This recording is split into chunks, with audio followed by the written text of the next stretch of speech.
ఈ కీర్తనలో యేసు ప్రభు రెండో రాకడ ప్రస్తావించబడింది. ఆయన వచ్చి రాజ్యం స్థాపిస్తాడు. ఈ కీర్తన మెస్సియా కీర్తన. హెబ్రీ పత్రికలో ఈ కీర్తనలోని వచనాలు ఉదహరించబడినవి. ఇది మరియొక మస్కెల్ కీర్తన, అనగా ప్రబోధ గీతం.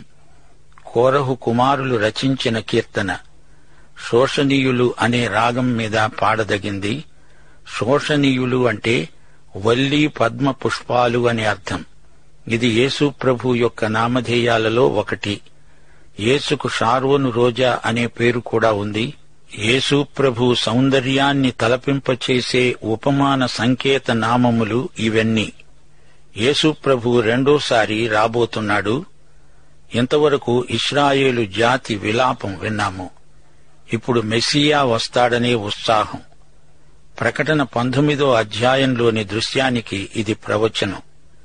యేసు ప్రభు కూడా తన రెండో రాకడను గురించే ఎక్కువగా చెప్పాడు. మత్తయి శుభవార్త 24వ అధ్యాయం 29-30 వచనాలు.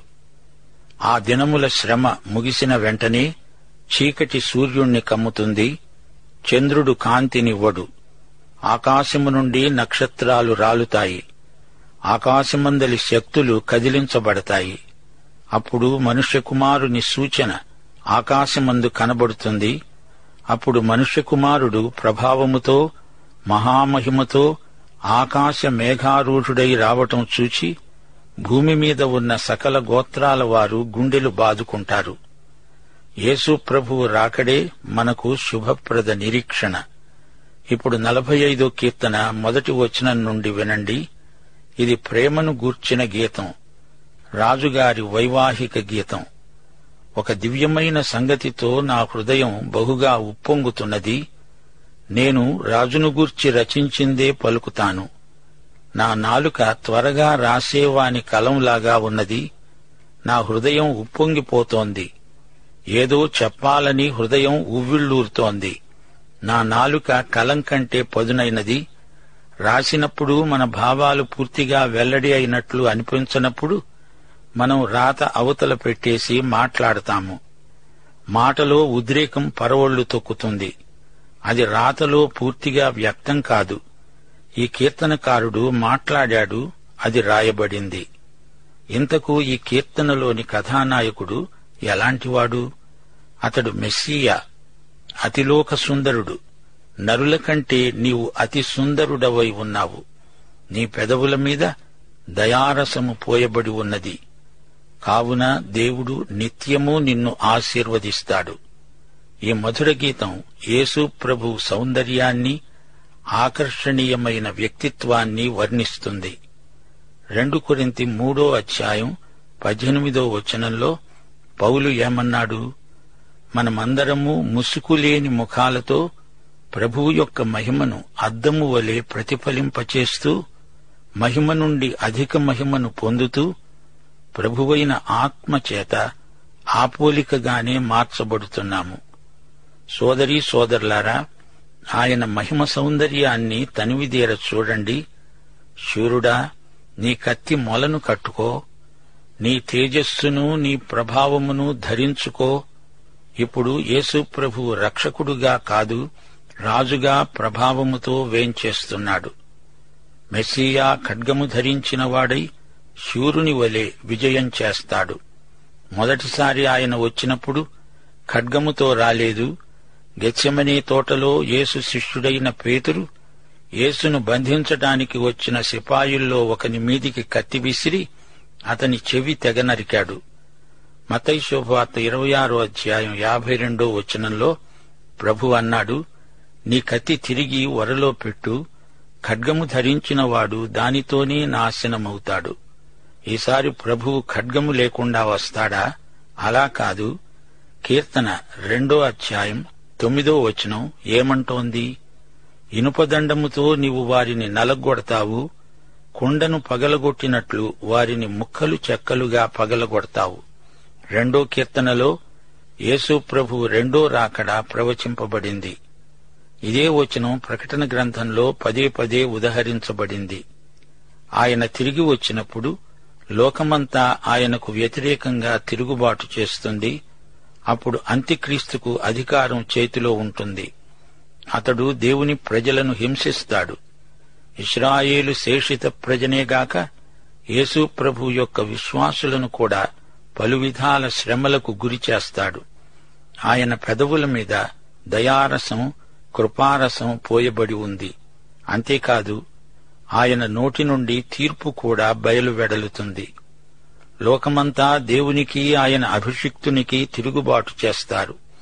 సత్యమును వినయముతో కూడిన నీతిని స్థాపించడానికి నీ ప్రభావమును ధరించుకొని వాహనమెక్కి బయలుదేరు. నీ దక్షిణ హస్తము భీకరమైన వాటిని జరిగించడానికి నీకు నేర్పుతుంది. భీకరమైనవి అంటే ప్రజలకు సంభ్రమాశ్చర్యాలు కలిగించే సంఘటనలు. ఆయన అలాంటి కార్యాలు జరిగిస్తాడు. సత్యము, వినయము, నీతి అనే ఈ 3 ముఖ్య లక్షణాలు ఆయనకున్నాయి. యేసు రాజ్యంలో ఈ 3 ముఖ్యమైన సుగుణాలు. ఈయన రాజులకు రాజు, ప్రభువులకు ప్రభువు. ఆయనే సత్యం, ఆయనే నీతి. వినయము, సాత్వికము ఆయనలోనే నిండి ఉన్నాయి. ఈ లోకం అసత్యంతో నిండిపోయింది. అంతటా అసత్యమే, పూర్తి నిజం ఎవరూ చెప్పరు. అబద్ధం చెప్పడమే కాదు, ప్రజలు అబద్ధాన్ని జీవిస్తున్నారు. యేసు సత్యావతారం. సత్యమును గురించే ఆయన చేసిన ప్రతి పని సాక్ష్యమిస్తుంది. 5వ వచనం, నీ బాణములు వాడిగలవి, ప్రజలు నీ చేత కూలుతారు. నీ బాణాలు రాజు శత్రువుల గుండెలలో చొచ్చి దూసుకుపోతాయి. ఈ విధంగా రారాజు రాబోతున్నాడు. 6వ వచనం, దేవా, నీ సింహాసనము నిరంతరము నిలుస్తుంది. నీ రాజదండము న్యాయార్థమైన దండము. మత్తయి శుభవార్త 25వ అధ్యాయం 31వ వచనం, తన మహిమతో మనుష్య కుమారుడును ఆయనతో కూడా సమస్త దూతలును వచ్చేటప్పుడు ఆయన తన మహిమగల సింహాసనము మీద ఆసీనుడై ఉంటాడు. అంతవరకు ఈ లోకంలో శాంతి ఉండదు, సమాధానమూ ఉండదు. ఆయన స్థాపించే రాజ్యం శాశ్వతమైనది. నీవు నీతిని ప్రేమించి భక్తిహీనతను ద్వేషిస్తున్నావు. కావున దేవుడు, నీ దేవుడే చెలికాండ్ర కంటే హెచ్చగునట్లుగా నిన్ను ఆనంద తైలముతో అభిషేకించి ఉన్నాడు. ఆయన అభిషిక్తుడు, మెస్సియా. శ్రోతలు గమనించండి, మెస్సియా అనేది హీబ్రూ మాట. దానికి గ్రీకు పదం క్రీస్తు, అనగా అభిషిక్తుడు. క్రీస్తు అనేది పేరు కాదు, అది అధికారపూర్వకమైన బిరుదు. ఆయన అభిషిక్తుడు. మొదటిసారి ఆయన ప్రవక్తగా వచ్చాడు. ఆయనే దేవుని సందేశమై సందేశకుడుగా వచ్చాడు. అది గత కాలంలో జరిగింది. అయితే ఇప్పుడాయన ప్రధాన యాజకుడై దేవుని కుడిపార్శ్వమందు నిలిచి ఉన్నాడు. ఇప్పుడాయన అదే పరిచర్య చేస్తున్నాడు. ఆయన రెండోసారి వచ్చేటప్పుడు ఆయన రాజు, మెస్సియా. అయితే ఇది జరగబోయే సంఘటన. దేవుడు నిన్ను ఆనంద తైలముతో అభిషేకించి ఉన్నాడు. యేసు మహానందమయుడు, మహారాజు. హెబ్రీ పత్రికలో ఈ 2 వచనాలు ఉదహరించబడినవి. హెబ్రీ పత్రిక 1వ అధ్యాయం 8, 9 వచనాలు. తన కుమారుని గూర్చి ఆయన అన్నాడు, దేవా, నీ సింహాసనము నిరంతరము నిలిచేది, నీ రాజదండం న్యాయార్థమైనది. నీవు నీతిని ప్రేమించావు, దుర్నీతిని ద్వేషించావు. అందుచేత దేవుడు, నీ దేవుడు నీ తోడివారి కంటే నిన్ను హెచ్చించేటట్లుగా ఆనంద తైలముతో అభిషేకించాడు.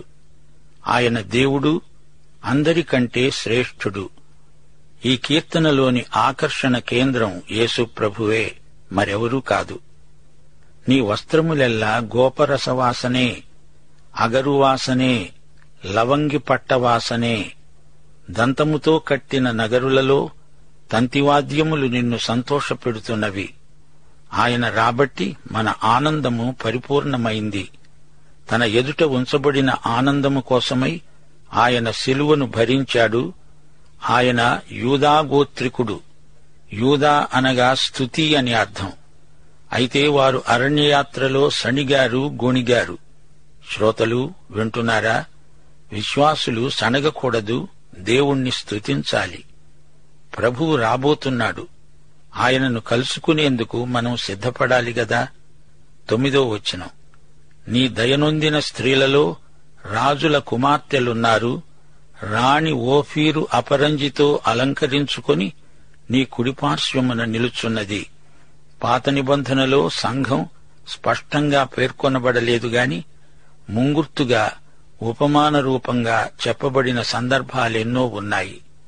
పెండ్లి కుమార్తె అన్నప్పుడు సంఘమే అని, పెండ్లి కుమారుడు యేసుక్రీస్తు అని మనం గుర్తించాలి. హవ్వా, రెబ్కా, రూతు వీరు సంఘానికి ముందు గుర్తులు.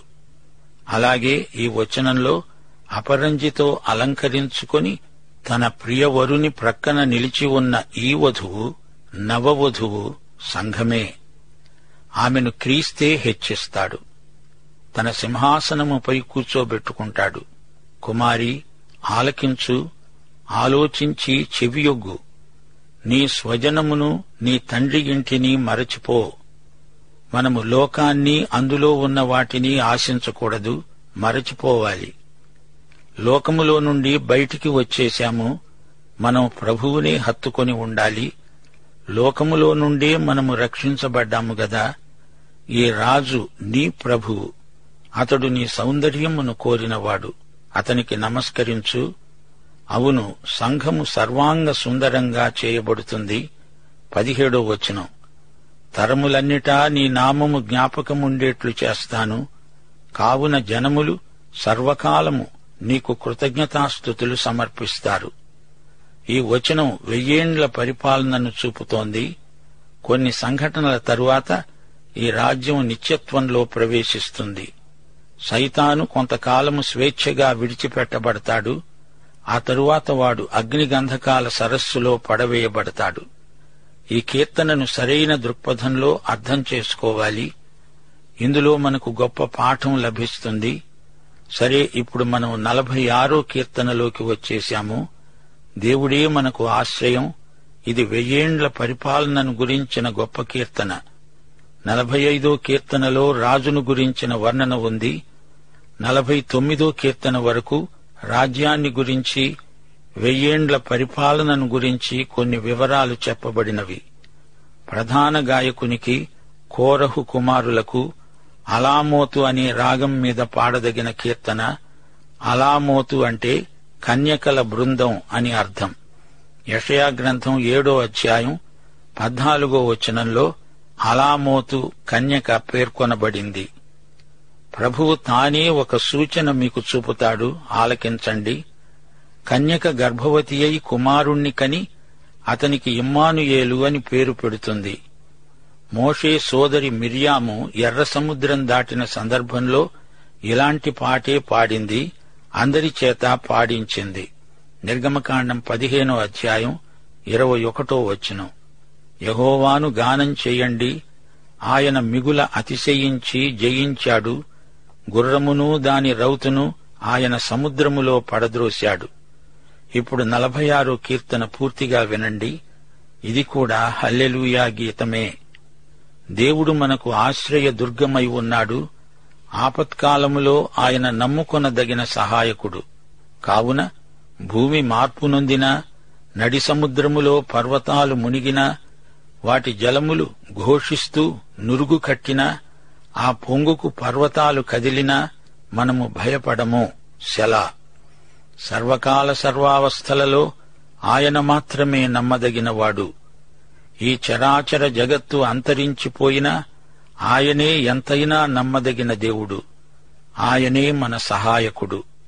ఒక నది కలదు, దాని కాలువలు దేవుని పట్టణాన్ని, సర్వోన్నతుని మందిరపు పరిశుద్ధ స్థలాన్ని సంతోషపరుస్తున్నవి. ఈ నది దేవుని వాక్యమే. యెహెజ్కేలు 47వ అధ్యాయంలోని నది ఇదే. ప్రకటన గ్రంథం 22వ అధ్యాయం 1వ వచనంలోని నది కూడా ఇదే. స్ఫటికముల వలె మెరసిపోయే జీవజలముల నది. 5 నుండి 7వ వచనం వరకు. దేవుడు ఆ పట్టణములో ఉన్నాడు, దానికి చలనము లేదు. అరుణోదయాన దేవుడు దానికి సహాయం చేస్తున్నాడు.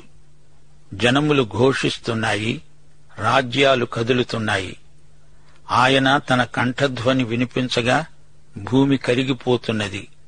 సైన్యములకు అధిపతి అయిన యెహోవా మనకు తోడై ఉన్నాడు. యాకోబు యొక్క దేవుడు మనకు ఆశ్రయమై ఉన్నాడు. 1000 ఏండ్ల పరిపాలనలో ఇశ్రాయేలు శేషిత ప్రజ ఈ గొప్ప పాటను ఎలుగెత్తి పాడుతారు. యెహోవా చేసిన కార్యములు వచ్చి చూడండి. ఆయనే భూమి మీద నాశనములు కలుగచేసేవాడు. ఆయనే భూదిగంతాల వరకు యుద్ధాలు మాన్పించేవాడు. విల్లు విరిచేవాడు, బల్లెమును తెగనరికేవాడు ఆయనే. యుద్ధ రథాలను అగ్నిలో కాల్చివేసేవాడు ఆయనే. ఈయనే దానియేలు 2వ అధ్యాయం 45వ వచనంలో ప్రవచింపబడినవాడు. చేతి సహాయము లేక పర్వతము నుండి తీయబడిన రాయి ఆయనే. ఇది నెబుకద్నెజరు కలలో చూచిన వృత్తాంతం. హార్మిగెద్దోను యుద్ధానంతరం కనబడే దృశ్యమిది. దేవుడు ఉన్నాడని ఆయన చేస్తున్న కార్యములే సాక్ష్యమిస్తాయి. ఆ తరువాత నిత్యశాంతి. ఇది దేవుని వాగ్దానం. రాజు వచ్చి భూమిపై నుండి సమస్త అవినీతిని పూర్తిగా తొలగిస్తాడు. ఊరకుండండి, నేనే దేవుడను అని తెలుసుకోండి. అన్యజనులలో నేను మహోన్నతుడనవుతాను, భూమి మీద నేను మహోన్నతుడనవుతాను. సైన్యములకధిపతి అయిన యెహోవా మనకు తోడై ఉన్నాడు. యాకోబు యొక్క దేవుడు మనకు ఆశ్రయమై ఉన్నాడు. ప్రియ రేడియో శ్రోతలు వింటున్నారా? లోకములో సకల ప్రజల మధ్య ఆయనే మహోన్నతుడని రుజువవుతుంది. ఆయన ఎదుట మౌనంగా ఉండండి. ఆయనే దేవాది దేవుడని గుర్తించండి. అంతటా తుఫానులు, భూకంపాలు, అంతటా కలవరమే. ఈ లోకం మోసకరమైంది. అంతటా దౌర్జన్యం పెచ్చరిల్లిపోతోంది. సృష్టిలో కూడా ఎన్నెన్నో మార్పులు వస్తున్నాయి. ఇది మనం తేటగా ఈ రోజున చూడగలుగుతున్నాము. తుఫానులు వచ్చి నానా భీభత్సం కలిగించినప్పుడు ఊరకుండండి. నేనే దేవుణ్ణి అని మీరంతా తెలుసుకోవాలి. మీకు జ్ఞాపకం ఉందా? ఒకసారి యేసు ప్రభువు దోణిలో ఉన్నాడు. సముద్రపు పెనుతుపాను ముంచుకొచ్చింది. దోణిలో యేసు ప్రభువు ఆదమరచి నిద్రిస్తున్నాడు. శిష్యులు గొడవ చేశారు. ఆయన తుఫానును గద్దించాడు. గాని శిష్యులలోని భయమనే తుఫానును నిమ్మళపరచడం మరీ కష్టమైపోయింది. ప్రభువు సన్నిధిలో ప్రళయం మధ్య కూడా మౌనంగా, ప్రశాంతంగా, సహనంతో కనిపెట్టాలి. అదే ప్రభువు మన నుండి కోరుతున్నాడు. ప్రియ శ్రోతలు వింటున్నారా? కీర్తన 34:8 వచనం. యెహోవా ఉత్తముడని రుచిచూచి తెలుసుకోండి. ఆయనను ఆశ్రయించే నరుడు ధన్యుడు. ఏది ఏమైనా మనం మాత్రం భయపడం. దేవుని వాగ్దానాలను నమ్మాలి. దేవుని యందు అచంచల విశ్వాసం కలిగి ఉండాలి. యోహాను సువార్త 7వ అధ్యాయం 17వ వచనంలో యేసు ప్రభు స్వయంగా ఏమన్నాడు? ఎవడైనా ఆయన చిత్తము చొప్పున చేయ నిశ్చయించుకున్న ఎడల ఈ బోధ దేవుని వల్ల కలిగిందో లేక నా అంతట నేను బోధిస్తున్నానో వాడే తెలుసుకుంటాడు. ఆపత్కాలములో ఆయనే నమ్ముకోదగిన సహాయకుడు. ఆయన యందే సర్వసమృద్ధి ఉంది. పాఠం సమాప్తం. ప్రభువైన యేసుక్రీస్తు వారి సర్వకృప, దేవుడైన యెహోవా ప్రేమ, పరిశుద్ధాత్మ నిత్య సహవాసము మనకందరికీ సదాకాలము తోడై ఉండునుగాక. ఆమేన్.